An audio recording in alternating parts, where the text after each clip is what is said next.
we're going to look at Milton's sonnets. Oh, by the way, before I begin, I mentioned last time Robert Graves, The Greek Myths, here in 2 volumes, paperback.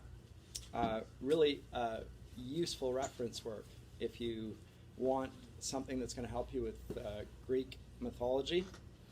I think you will find this indispensable.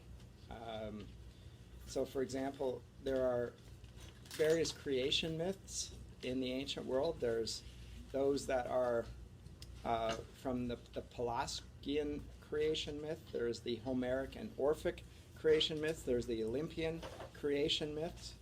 And then there are 2 philosophical creation myths. And then the discussion of, and it will not only recount what they are in quite a succinct and helpful manner, it will give you the sources for them so that you can go read them in the original. So if you're finding authors that you're not recognizing in Milton, which will be a lot of them, you'll find this quite a useful book. It'll take you to that, and it'll give you a little background. I mean, you can always do Google searches, but Google is actually less useful than this, I can tell you. And if you want to go to the original text, then sometimes you can see that Milton is doing things with the original text that you wouldn't have known had you not gone to the original text. And we'll see that today, for instance. But these sonnets, I talked about the form in Milton, preparing him for the great work that he thought that he was preordained to write, namely the great grand epic, which turned out to be Paradise Lost, and using his early career as a writer to prepare for that. And one of the forms that he used is that of the sonnet. Now, the sonnet, let me just say a few things about that, and then we'll look at Milton's sonnets. The sonnet is not an ancient form at all. It does not exist in the classical world. It is a modern form. When I say modern, 14th century modern. But Renaissance, then, established and made famous by Francesco Petrarch, and thereby and therewith connected ever after, although not exclusively, but certainly in its early beginnings, with the courtly love traditions that Petrarch appeals to regularly. Dante will write them, Spencer will write them, Donne will write them, Shakespeare, even more famously, will write them. And Milton tries his hand at them as well. So it is, and a sonnet means literally a little room. It's a 14-line poem. Very brief and succinct. It's not quite an epigram, longer than that, but it still is a very compact form in which there tends to be condensed thought. And usually 1, 2, or 3 movements to it, depending on what sort one writes. So in Petrarch, there's an octave, 8 lines, and then a sestet, 6 lines, and so there tend to be 2 sort of movements. Under Shakespeare, we get him writing 3 quatrains and then concluding with a rhyming couplet. Spencer lies somewhat in between the 2. And Milton and other 17th century writers will experiment with the rhyme scheme, the lineation, and so forth. It's always 14 lines. But they'll explore and use the form and try different things. And one of the things that they change are the courtly love traditions. It's still there in the background, but sometimes it'll be playing with the courtly love traditions, or it will be applying them to the lover and God, as in Donne's holy sonnets. So there's already the established convention of love poetry, but Donne reconfigures it in terms that are already established in Christian thought that sees the soul as the individual component of the bride of Christ, the church, and the lover of the soul and the church being Jesus Christ. So that dynamic there, Donne explores and does so quite brilliantly. Milton moves away from that a bit, and we'll see that here with the first sonnet we're going to look at, Sonnet 13. I think I prescribed about a dozen of them. We're not going to look at them all in detail. I just wanted you to read them to get a sense of them. I'll look at the more famous of them. But I'll start off with 13, which is not among the more famous of them, just to see some of the differences. I think I've thrown it up here as well. in part because the footnotes are useful. But let me read it, and then we'll make a few comments and proceed thereafter. Harry, whose tuneful and well-measured song first taught our English music how to span words with just note and accent, not to scan with Midas ears, committing short and long. Thy worth and skill exempt thee from the throng, with praise enough for envy to look wan. To after age thou shalt be writ the man that with smooth air couldst humour best our tongue. Thou honour'st verse, and verse must lend her wing to honour thee, the priest of Phoebus' choir, that tunes their happiest lines in hymn or story. Dante shall give fame leave to set thee higher than his Casella, whom he wooed to sing, met in the milder shades of purgatory. Question, what sort of sonnet is this? Do you know? Whose model is he following here? So the rhyme scheme is A, B, B, A, song, span, scan, long, throng, wan, man, tongue. Same thing. Repeat it twice, right? So, Is it the Italian Petrarchan? Yeah, so the Petrarchan. So this is an octave.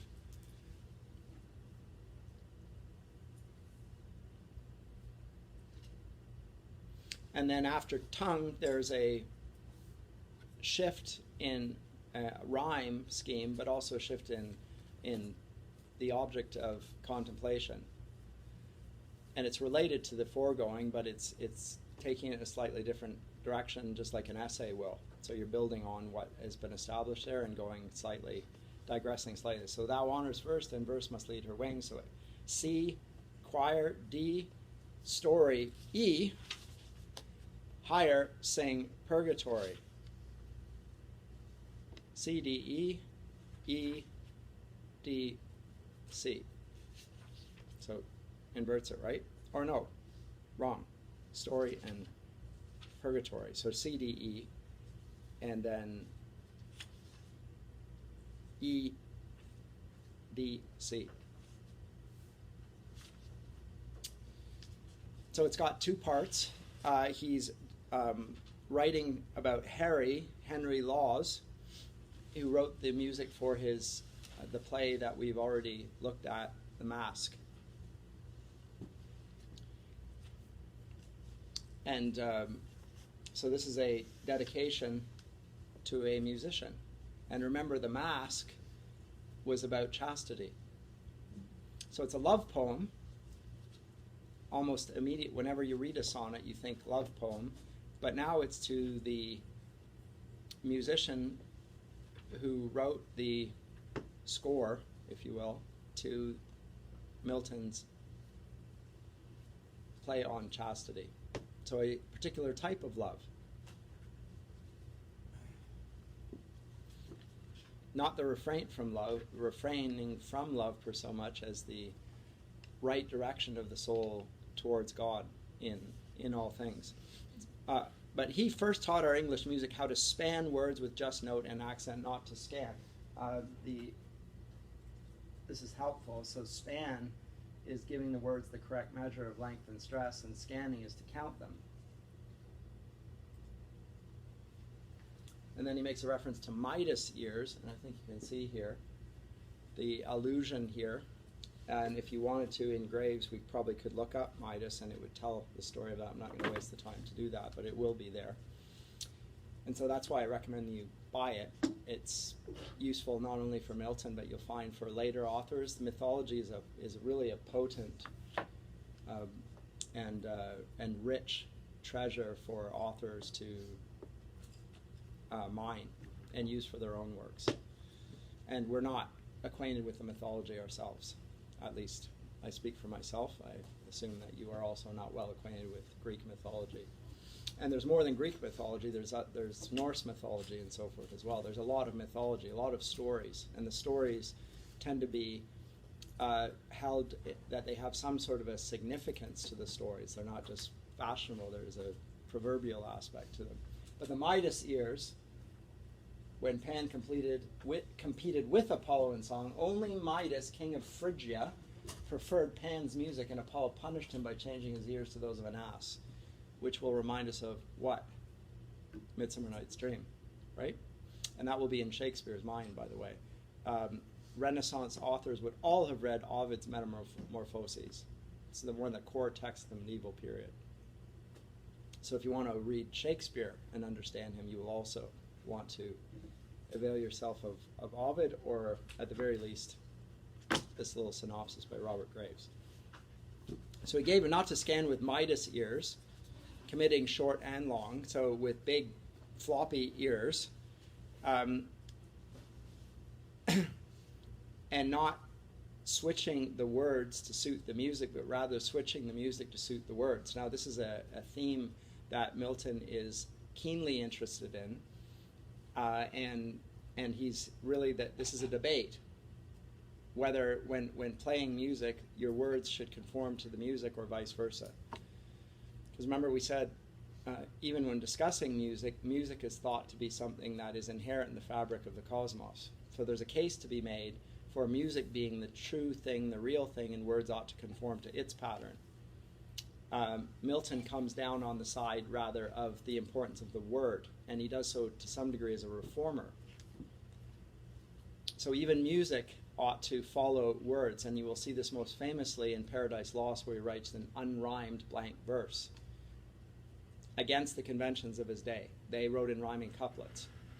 But Milton does not. He says, I'm not going to do that, and it's the product of a barbarous age to do so, by which he means his own. We've fallen away from what is truly important, namely the telling of the story, and subsumed it under musical concerns. Words are more important than that. But note that Harry is being praised precisely because he has done this with Milton's own work. And again, it's a love song. Now thy worth and skill exempts thee from the throng, with praise enough for envy to look wan, pale. To after age thou shalt be writ, the man that with smooth air couldst humour best our tongue. So high praise. He adapts music to the English language. And again, this is the age in which not only is the Bible being translated into the vernacular, whether English or German or whatever, but other texts are. People are writing in the vernacular. They're not only writing in Latin. Milton writes Paradise Lost in English. We may find that unremarkable, but it is sort of remarkable in the day. Like, why would Milton write Paradise Lost not in Latin, as confident and competent as he is in the Latin tongue, and it's the language of the literate, and it's a highly intellectual poem in many ways with its allusions and so forth. He nonetheless writes it in English. How come? Again, it's the Protestant dynamic, the importance of words to all people, and therefore the word is preeminent even in his understanding of how music ought to fit with that. Bit of a broader discussion, but I just think it's worthy of note. So thou honorest verse being poetry, and verse must lend her wing to honor thee, the priest of Phoebus' choir, that tunes their happiest lines in hymn or story. Dante shall give fame leave to set thee higher than his Casella. Now Casella, it says in the footnote here, is a Florentine musician. So he's comparing a famous poet and the musician who wrote music to accompany that with this fellow. Obviously, Mr. Milton is thereby making the comparison between himself and Dante. As I say, Mr. Milton does not lack confidence. Or is it a sense simply of vocation? He believes very strongly from an early age that he was called by God to write this. So why would he doubt himself if he has that certitude? But it sounds rather extraordinary, at least to my ears, that a man writes a few centuries later and vies with Dante before he's even written his epic. Remember, Dante writes an epic. So he's courting comparison here. And Dante also writes sonnets, by the way. and writes them as love poetry. But note here, he is exalting the word and chastity and the importance of the heart's right relation to God in all things. That is a sort of love poetry. And he fits that theme of the soul's right relation to God to a form of writing that is meant for love. It sounds a little abstract, but it's more less abstract than theological. And once again, connected to the importance of the word. So it's Christocentric, and this is one of the marks of the Reformation, is its high emphasis on Christology. The focus on the person and work of Jesus Christ. It's not that Christ is not important in Roman Catholicism, but the emphasis on Christ's atonement is front and center. And the importance of the word, read and also preached, in bringing people from death to life and so forth. Now here, his Casella, whom he wooed to sing, met in the milder shades of purgatory. Note that he doesn't denounce the doctrine of purgatory here, although Milton will not ascribe to it. He thinks it's a Catholic doctrine for which there is no basis in Scripture. He'll follow the reformers on that. Note that there's no purgatory in Milton's Paradise Lost. He goes to the underworld, but there's no Mount Purgatory in there. It's just gone. Here he's just making the comparison. How much greater is this fellow then?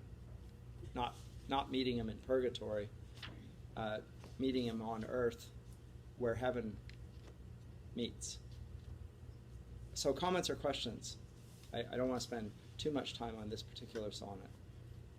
But yes? Sonnets, they're usually love sonnets, but are they usually love as in eros or love as in philia, or another kind of love? Good question.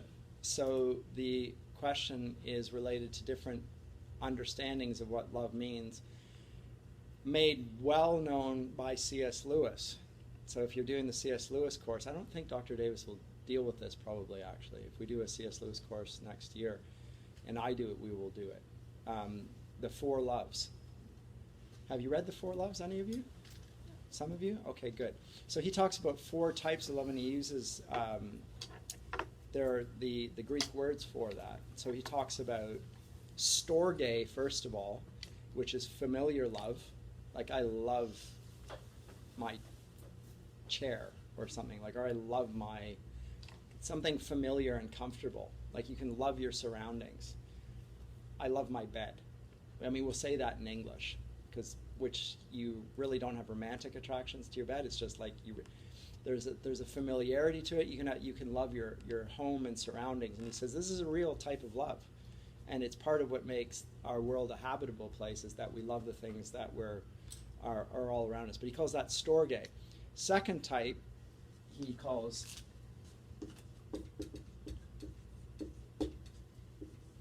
philia. Friendship is a sort of love, much prized in the ancient world. Aristotle writes a great deal about friendship. And once again, I think Lewis's definition of it is people who love one another in a friendly fashion don't look at one another. They stand shoulder to shoulder and look in the same direction. So your friends like what you like. You do things together, and there's a strong bond and relationship there, but it's not one where you're looking at your friend and loving your friend. You and your friend together are loving something else, and not a woman or a man. It's a thing, or an activity or whatever, right? So there's a friendship that can be established here. Characteristic of a university, there's a sort of a friendship, a solidarity that arises out of it, and it's a real thing. Particularly if it's friendship based on something that is of the intellect, something that lasts and so forth. Second type. Third type is the one that you mentioned, eros. We would call this romantic love, the attraction to the opposite sex. or sexual love, because I guess it doesn't have to be the opposite sex. But it would be sexual attraction. This would be erotic love. That sort of thing. And the fourth and final type would be agape love. Yeah.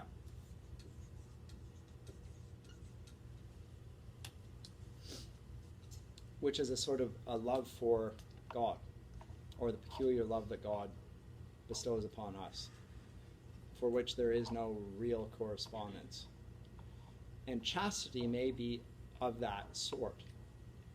It's less than erotic love. It's the love of God that helps us restrain ourselves from erotic love, for instance, or misapplied erotic love.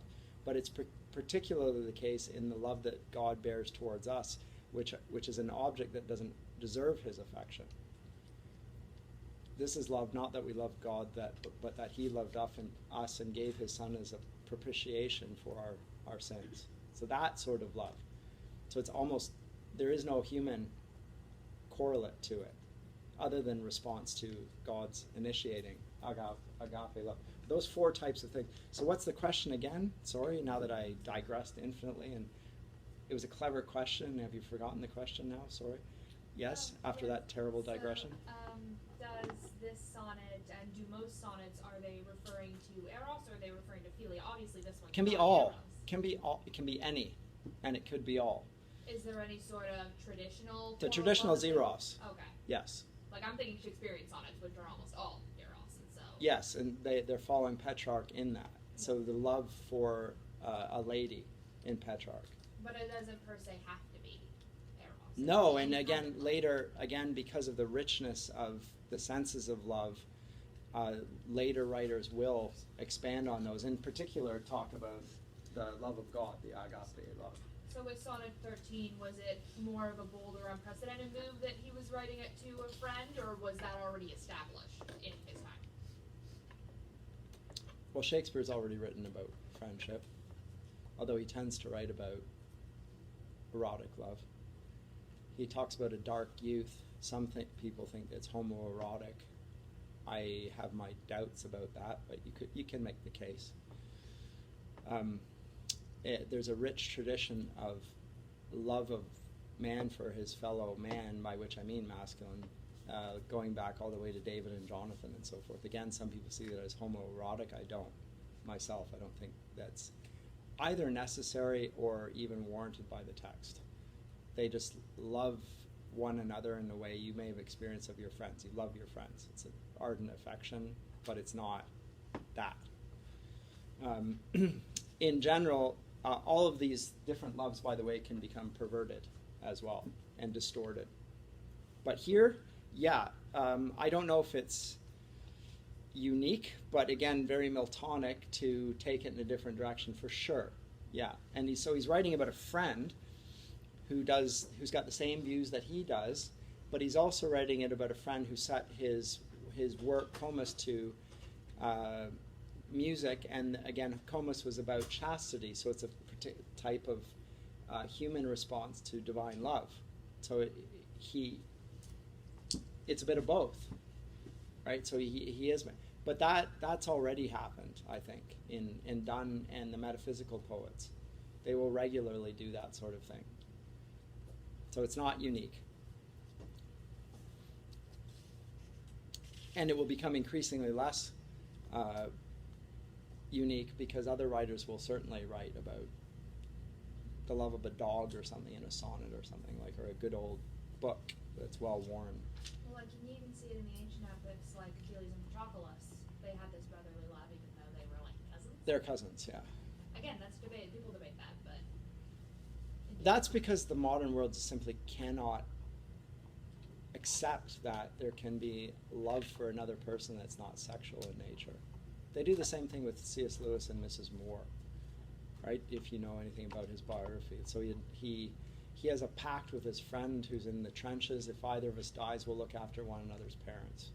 Okay, so, and Patty Moore gets killed, so Lewis takes her in, and they live together for 30-odd years, and biographers now think that they must have had a sexual relationship. There's no basis for it.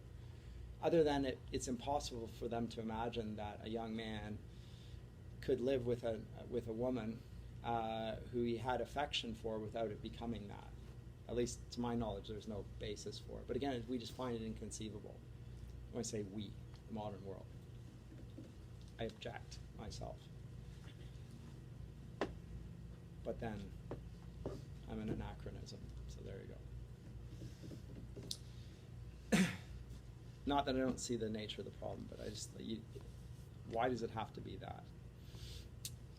Let's skip over 14, and we'll skip over the Sonnet 12 there, and then, it's all over the place. Okay. Yes, that's why I put these up here. And these are Psalms, and there's Sonnet. Okay, 15. So this is page 227.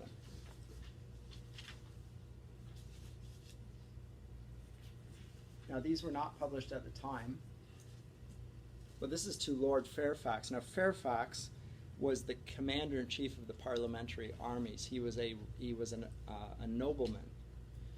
In general, the nobility would have thrown themselves with the royal party, but Fairfax recognized the legitimacy of the parliamentary forces, and because he was part of the aristocratic establishment, he became a very potent symbol of the injustice done by the royal. So even one of the most important noblemen of the kingdom is going to rebel, not just those who are the lesser individuals, but even one of the foremost men of the day is going to fight against the king.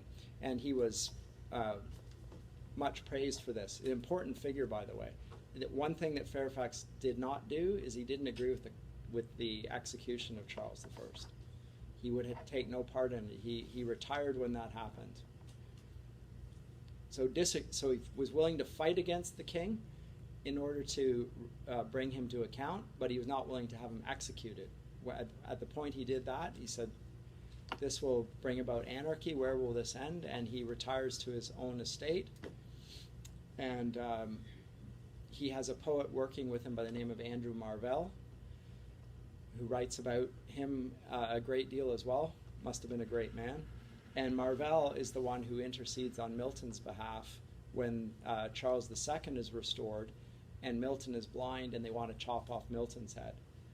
Marvell intercedes and says, what's he going to do? He's blind. Just leave him alone. And the consequence of that is he writes Paradise Lost, Paradise Regained, and Samson Agonistics. But anyway, Fairfax is the leader of the parliamentary army, the commander-in-chief, and ends the Second Civil War. There's a series of them. This is the end of it. But so it's if a sonnet is a love poem, this is the love of a famous man. It's a sort of philia. He loves him for what he did. Fairfax, whose name in arms through Europe rings, filling each mouth with envy or with praise, and all her jealous monarchs with amaze, and rumors loud that daunt remotest kings. Thy firm, unshaken virtue ever brings victory home, though new rebellions raise their hydra heads, and the false north displays her broken league, to imp her serpent wings. Oh, yet a nobler task awaits thy hand, for what can wars but endless war still breed, till truth and right from violence be freed, and public faith cleared from the shameful brand of public fraud? In vain doth valor bleed, while avarice and rapine share the land. So Fairfax is seen as a conquering general, commander-in-chief, who has committed great deeds in war, martial means. Remember, Milton is not averse to military endeavors. That's part of his tractate of education, that one should be able to wield the sword to defend one's house and one's country. And Fairfax is a representation of this sort of Renaissance man, but talks about the consequence, after the Second Civil War was over, a new rebellion arises in the ranks. First it rises in Scotland and then in Ireland. So after the Presbyterians, who fought alongside, and the Scottish were Presbyterians, fought alongside the English in defeating Charles I, once that was over, then they had a fight over what sort of church government was going to be imposed. And the Scots said it should be Presbyterians everywhere. And the English said there should be freedom on this. So Cromwell in chief said, no, we're not going to impose a form of church government on the populace. There should be freedom of conscience. So he allows for episcopacy, allows for Presbyterians, and allows for Congregationalist polities. Cromwell was probably Congregationalist, but was willing to allow for differences within the Commonwealth that he established. But the Scots didn't agree. They thought, no, this was about truth, and the true form of church government as laid down in Scripture is Presbyterian, therefore it's going to be Presbyterian. When Cromwell says, no, we're not going to do that, there's a rebellion in the north. Good old Scots. And then Cromwell goes up and cracks some heads together, for which he is not well liked in Scotland, needless to say. Even less well liked in Ireland. But that's another story. This is about the north and the Presbyterians in the north. And as I say, it says here, and I think this is rightly in the note, he will not attack Scotland unless they invade. So a just war theory. He ascribes to it. Unless we are attacked and are under threat, I will not invade that country, even though they're threatening to invade us. Once they do it, I will respond, but not until that point. So Fairfax is a man of restraint, a model of that, which Milton highly prizes. Nothing wrong with war, other than that it's horrifying. But if the conditions warrant it, then I guess it's a necessary evil. But if they don't warrant it, then do not go into it, and Fairfax will not go into it. What is the nobler task then that he envisages here? Because he mentions that in verse 9. For what can wars but endless wars still breed?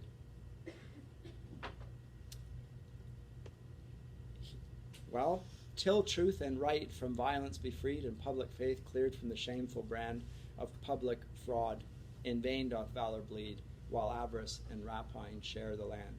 So there needs to be the restoration of truth and right without imposing it by the sword. You can't make men good by coercion. They need to do it voluntarily. God hath left free the will. This is a consistent theme in Milton, in all of his works. You can't make people do good things. You can stop them from doing bad things by coercion. There is a place for that, but you can't actually make them good without them desiring to be good. And that can't come by force of arms. So he admires Fairfax, who the military man, precisely because he will not invade the Scots. Eventually it will happen, as I say. But that's when they invade England.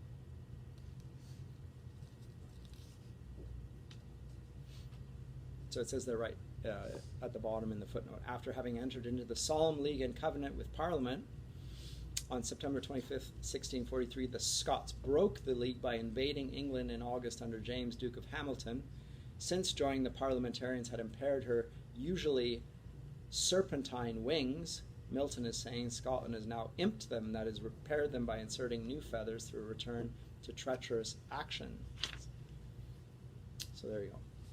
Comments or questions? Again, it's a sonnet and therefore a love poem, but clearly nothing to do with romantic love. I don't think anyone can make that argument here. Not agape love, it's admiration, philia.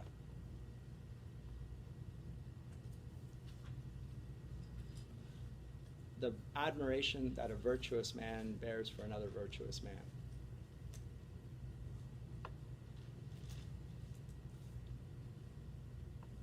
He loves what is true and right above all things.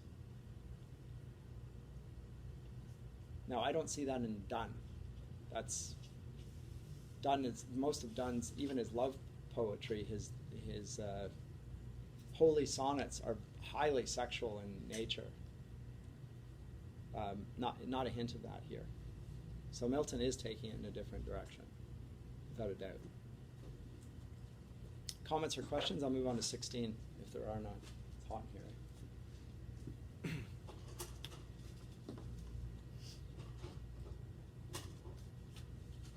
On Mr. Cromwell. Now Cromwell is the head, ends up being the head of the Republican force and the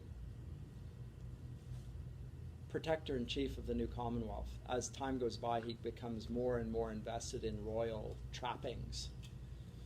But when they defeat the king, they say that we're going to have a republic, no longer a monarchy. So this is not a fight like the War of the Roses for one aristocrat to displace another and put the crown on his head and say, now I'm the king.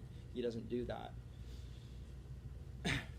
He seeks to allow freedom from restraint and suppression. Anyway, Cromwell, in the same sort of vein as Fairfax. Cromwell, our chief of men, who through a cloud not of war only, but detractions rude, guided by faith and matchless fortitude, to peace and truth thy glorious way hast plowed. And on the neck of crowned fortune proud hast reared God's trophies and his work pursued. While Darwin's stream with blood of Scots imbrued, and Dunbar field resounds thy praises loud, and Worcester's laureate wreath. Yet much remains to conquer still. Peace hath her victories, no less renowned than war. New foes arise, threatening to bind our souls with secular chains. Help us to save free conscience from the paw of hireling wolves, whose gospel is their maw. Maw is the wolf's mouth. So there are different threats, spiritual threats that will now arise. Cromwell is so it's similar to the Fairfax poem, insofar as he envisages a place where vigilance is equally needed and combat is equally needed, but not of the martial sort, not with a sword. And the chief thing that needs to be defended is freedom. Freedom of speech, and freedom from, again, the prelates who are wanting to impose a type of church government on the entire country. So to this day, although it's not so common, there's the established church in England, the Anglican church, and then there's the dissenter. Presbyterians, Baptists. So I was called a dissenter when I was there by the head of my college. There you go. Which I didn't know. I had no idea I was dissenting. I said, what am I dissenting from? Well, I guess the Anglican legitimacy. And I thought, okay, well, I guess I am. I'm not an Anglican. As much as I like aspects of it, I'm not one. And Cromwell, Milton supports Cromwell in allowing for freedom of conscience. He sees it as an all-important thing. Amongst men who are, men and women who are born again. So amongst Christians, there needs to be freedom. It's not absolute freedom. He's not giving this freedom to people who deny the gospel, who are denying. He's not going to give it. Although, interestingly, in Scotland, they allowed the Jews to come back to England. Actually, let's stop that. And to this day, the Presbyterians and Jewish people work rather well. It's quite an interesting phenomenon, that. But Cromwell also allows the Jews back. So they'd been dispelled under the Roman Catholics. There's a long-standing tradition of the persecution of the Jews throughout Catholic Europe.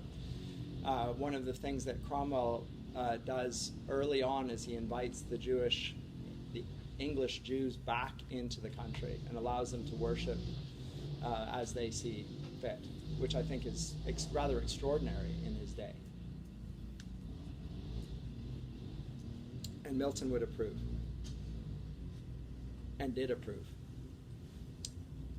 So again, if it's a love sonnet, it's a love sonnet that's clearly not dealing with erotic love. It's not dealing with storge or familiar love. It's not really dealing with agape love, other than the importance of freedom for responding to agape love, because God does not compel us or coerce us. He frees the will from sin and calls upon us to love him in return. So it's a freedom for the gospel. So there's a gospel-centered hermeneutic behind Milton's sonnets. And it needs a political manifestation through freedom of speech, which he's argued about in Areopagitica. Some of you are going to write on that topic. But this is a poem to it and to the man that is going to ensure that it happens. Although remember, Areopagitica failed, but still. Because Parliament was against it, and Cromwell thought, now again, Cromwell may believe that there ought to be freedom of speech, but if he is genuinely a Republican and is going to allow other people to have input into the reign or the running of the kingdom, even if his personal view is this, he's going to demonstrate that he allows freedom of conscience by allowing people to disagree with him, which he then does. So a great deal more freedom there than you would find anywhere in this day. Comments or questions? Do you like the sonnets? I find them easy to read. They're not, other than perhaps some of the names, but I mean the footnotes will help us with that, and then they're very easy to read. Yes? Yeah, I was just going to say, because of their length, even if you are confused like the first time or even the second time reading through, by the third, you're starting to understand more what. It's a lack of familiarity with names, maybe, but there's no conceptual problems per se, particularly once you're starting to follow Milton's train of thought, and which you are by now. That's actually one of the reasons why I do the short poems before we come to the longer poems, that it helps. I realize the shorter poems are challenging, but they were written in a certain order, which I think is important when studying any figure, but also I think they sort of lead you into his train of thought, which you can see from his very early days. He's not moved from his themes. He's very consistent in his convictions. But liberty, so the names like the Darwin stream, Dunbar, and Worcester's laureate wreath. Okay, you might not know that Darwin was a stream in Scotland. You might not know where Dunbar Field is, but a footnote will soon betray that, and then there's no real challenge there. Right? Easy enough to follow. But note that he wants free conscience from the paw of hireling wolves whose gospel is their maw. Now, these are the very same individuals, the priests, who he castigates in Lycidas. Right? So again, common theme. Gospel ministers who, in fact, are only interested in fattening their own stomachs and do not give or preach the word of God to the people who are hungry for it. Note that Milton's concern for truth is preeminent here as ever. Consistent. For freedom to flourish, or for the truth to flourish, freedom is sort of a necessary precondition.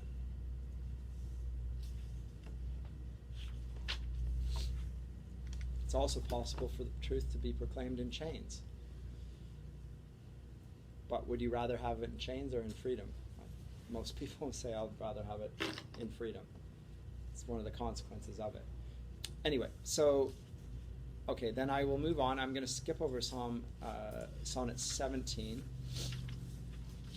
And he does a variety of psalms, which I think are interesting. And we'll pick it up at Sonnet 18. Famous sonnet. It's not given a title in your book, but it is on the overhead here, and it's often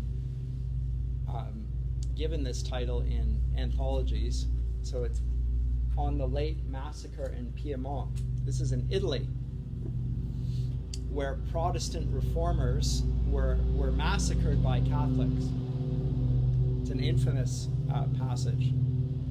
So the Vaudois, as it says in the footnote 2, the descendants of the Waldenses, lived in the foothills of the Alps. And they have lived in accordance with their conscience for a long time, and in the midst of the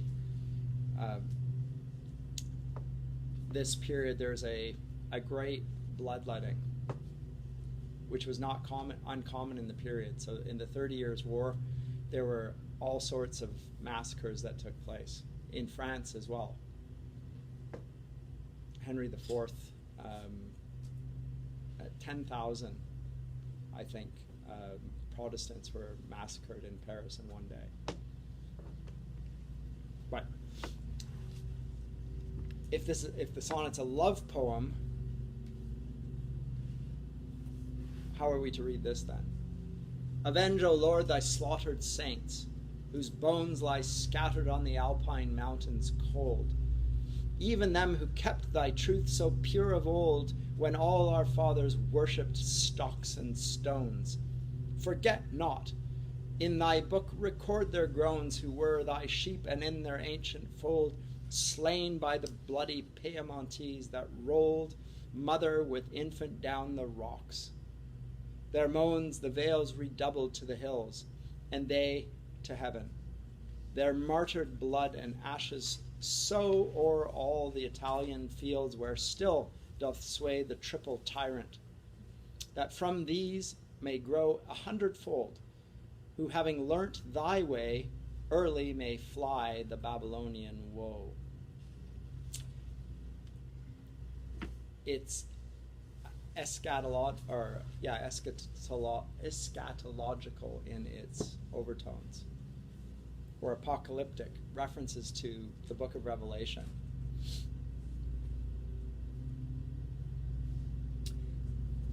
Parallels probably reside in the imprecatory psalms. Avenge your people, O Lord. That same spirit. Now, it's a funny old thing for a sonnet, but if we already have established that the sonnet is a means for the peculiar love of God for his people, then it isn't too far a stretch. But note that Milton is not going to separate, although there's a distinction between politics and religion. There's a political expression of religious conviction, which any free country will permit.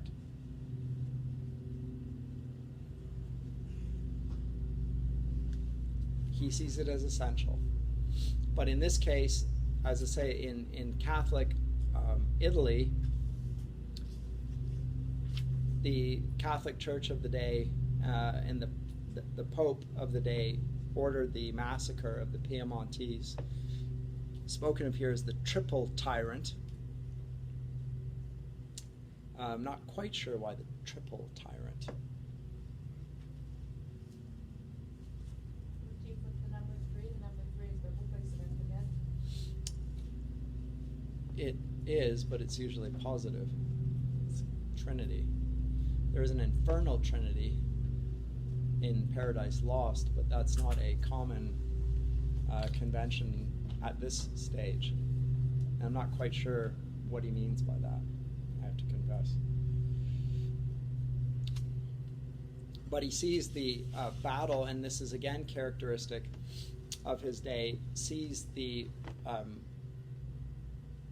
combat of his day as expressions of the kingdom of God, the city of Jerusalem, and on the other hand, Babylon the Great. And Babylon the Great is represented by the Pope, the Antichrist. That's how he's referred to in Protestant documents in this day. So he's an earthly manifestation of those that oppose Christ, therefore the Antichrist. And there can be more than one, although it depends on who you're reading, but that would be the understanding. So these conflicts are not just conflicts between factions or men. These are spiritual battles taking place through the instruments of people and nations.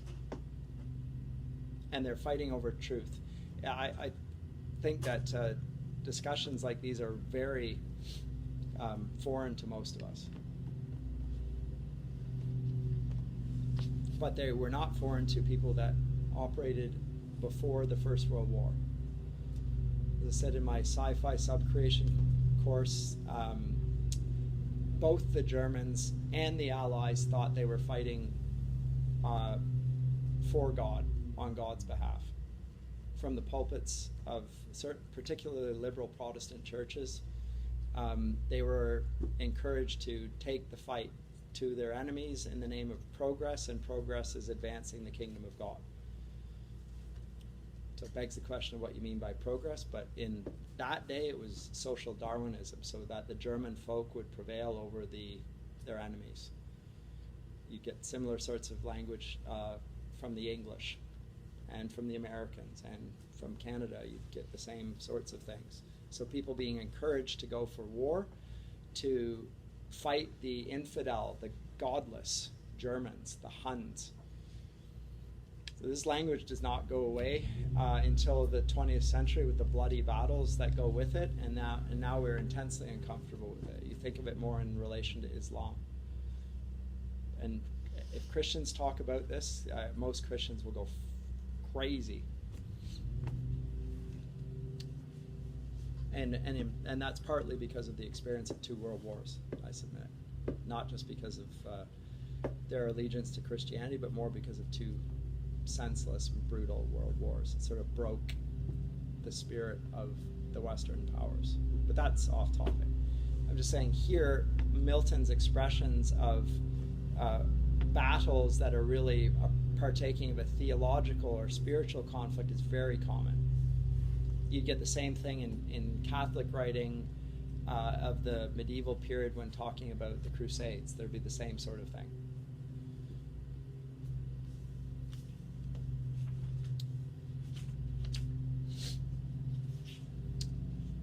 I say the 30 Years' War, the battle between Protestants and Catholic, was the beginning of the moving away, the beginning of the departure from that. It took a long time. I wish they would stop that. Anything about this that you would like me to expand upon? You had the footnote for Triple Tyrant. What does it say? I don't. Is it here? Oh, it's On here. the computer there. Thank you. There's a You're right. footnote there. Okay. Good.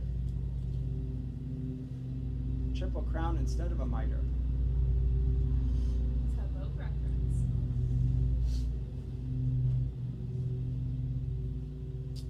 Or the threefold threat posed to the English by the Irish, the French, and the Italian Catholic armies under the Duke of Savoy. So in other words, nobody knows.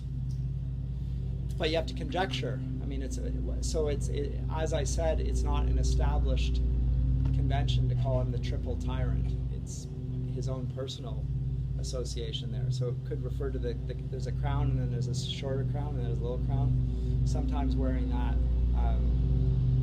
Yeah. No idea. But when there's no idea, that's when the scholars go to work. You can write an article on that. That's, for sure. And then somebody else can write a counter article because that person really couldn't prove that, and this is why that's wrong. Then you get a counter to a counter, and there you go, publications. Publication. More famously, other comments or questions, I'll come to the more, and maybe the most famous of his sonnets, which is 19. And you may have read this one before. It's sometimes called On His Blindness.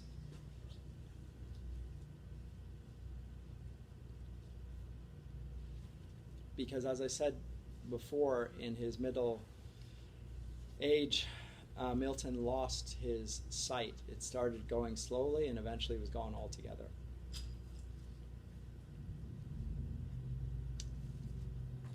here he reflects on it as a theme of biblical proportions.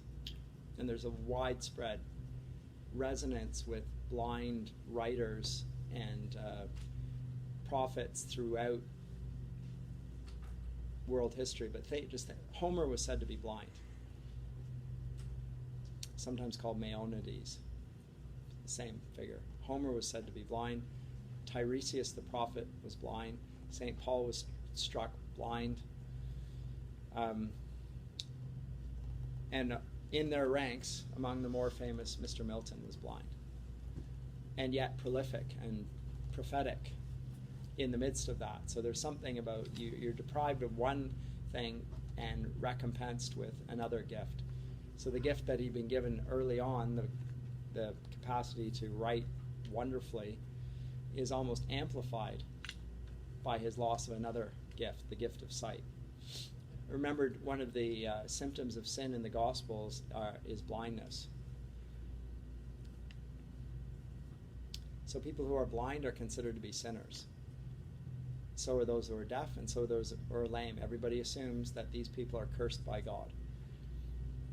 It's a symptom of sin. So when Jesus comes and he heals the blind, the lame, the deaf, it's not just curing them of an ailment, it's a sign that he has power over sin and is reversing the bad effects of it. So it's important. Just like when he walks on the water, it's not just an extraordinary act, it's a symptom. Remember, the sea that he walks on is a symbol of evil. It's again a demonstration of who he is and what his ministry is there to do, which is to destroy sin and death. Remember, sin leads to death. So the Lord of life will triumph over sin and death. So with all that in mind, and again with the resonance of light, when I consider how my light is spent, ere half my days in this dark world and wide, and that one talent which is death to hide, lodged with me useless, though my soul more bent to serve therewith my Maker, and present my true account, lest he returning chide. Doth God exact day labor, light denied? I fondly ask. But patience to prevent that murmur soon replies, God doth not need either man's work or his own gifts. Who best bear his mighty yoke, his mild yoke? They serve him best. His state kingly. Thousands at his bidding speed and post o'er land and ocean without rest. They also serve who only stand and wait.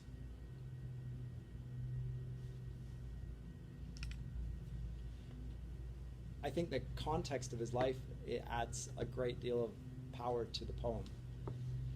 If you know of his biography and his discussion of his sense of vocation to write a grand epic poem, and the fact that he spent many years in service, political service, for Cromwell's Republic, not writing that poem, and then loses his sight in the midst of that, you can imagine his sense of frustration, but also the sense that he's not done the thing that he was called to do.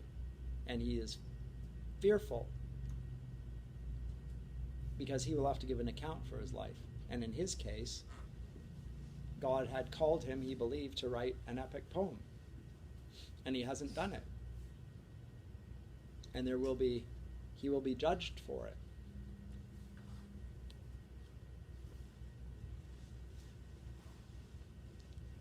It's moving when you consider that he writes this poem before he writes Paradise Lost. And he concludes it with, they also serve who only stand and wait. He's got to wait, feeling helpless, unable to write, when he'd been given the great gift to write. And we'll see that aspect and God's complete power in his life, overcoming his circumstances. We'll see that in Paradise Lost and in Paradise Regained, and even in Samson Agonistes. Remember Samson, who does the Lord's work when he's blinded. And he does it by destroying evil. That's how the Book of Judges portrays Samson. He brings down the big temple on top of his head and on all of his enemies, the enemies of Israel. But he begins with a reflection, which I think we could all identify with in some ways, which is how do you spend your days?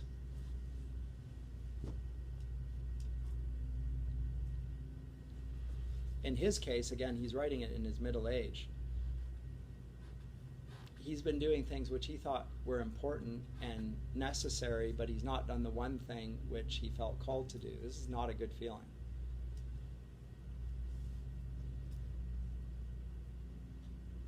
And there's a talent which he's been given. Now, the parable of the talents, you're aware of. Everyone is given talents. Talent is a coin. Here he uses it in the usual English sense of an ability or a gift of peculiar capacity, and he believes he has a very unique one.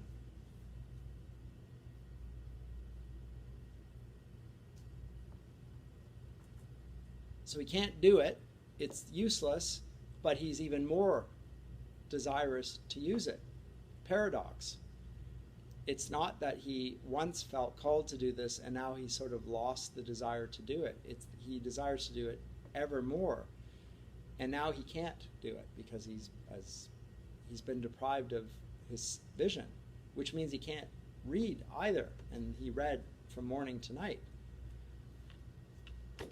And normally when writers write, they write with their own hand. He's going to dictate, which is extraordinary in itself. So arguably the greatest poem in the English language was not written. And some will say the exact same thing of Homer. Homer did not write the Odyssey, he dictated it, and somebody else wrote it down. We're not sure of that, but that's entirely plausible. So the author of the Odyssey and the Iliad did not actually do the writing. Someone else would have wrote it down. So he would have just sung it or said it from memory. Milton the same. Just think of the gift for language. It's extraordinary. But now, so it's lodged with me useless, though my soul more bent to serve therewith my Maker. More bent, more inclined to do it. And present my true account, lest he returning chide. Milton, again, senses that God will not hold him guiltless for not doing what he felt called to do.